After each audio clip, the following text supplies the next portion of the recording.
Good morning friends, welcome back to my new blog. আজ সোমবার আর এখন সময় হয়ে গেছে সকাল 8টা। আজকে যেহেতু সবে বরাত, তো আজকে সরকারি ছুটি, হাজব্যান্ডের অফিসও ছুটি আর সঙ্গে বাবিনেরও ছুটি।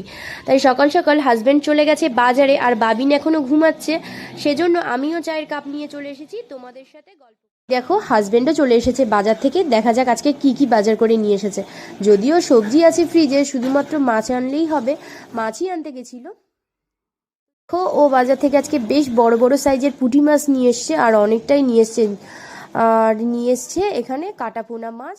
তো কাটাপোনা মাছ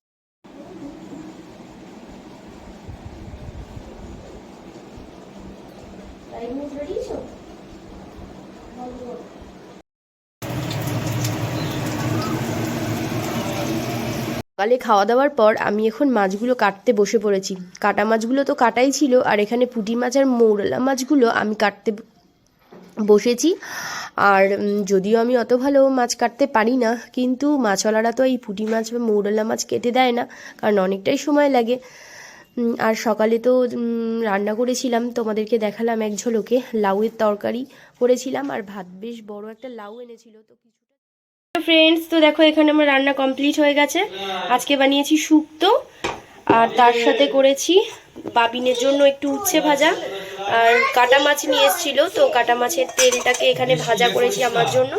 আর এই যে এখানে পুঁটি মাছের ঝাল, সর্ষে বাটা, পেঁয়াজ টিয়াজ দিয়ে।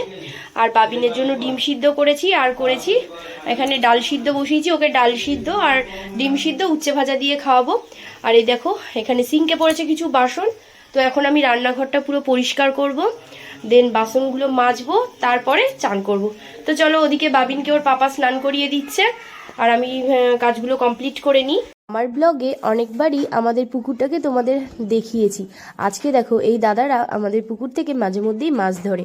আর আজকে জালের মধ্যে উঠেছে টাইগার ফিশ। এই টাইগার ফিশ কিন্তু পুকুরে থাকা সমস্ত ছোট মাছগুলোকে খেয়ে নেয়। অনেকের বাড়িতে অ্যাকোরিয়ামেও তোমরা এই মাছগুলোকে দেখতে পাবে। সন্ধেবেলা থেকে তোমাদের সাথে আর ভিডিওটা কন্টিনিউ করতে পারিনি, কারণ আমার গলার ভয়েস শুনেই তোমরা বুঝতে পারছো আমার শরীরটা অনেকটাই খারাপ ছিল। তো দেখো, রাতের বেলা ডিনারে বানিয়েছিলাম পরোটা আর আলু কষা, আর বাবিনের জন্য একটু ভাত ছিল, তো ভাত দিয়ে আলু কষা দিয়ে খেয়ে নিয়েছিল। সন্ধেবেলা থেকে তোমাদের সাথে আর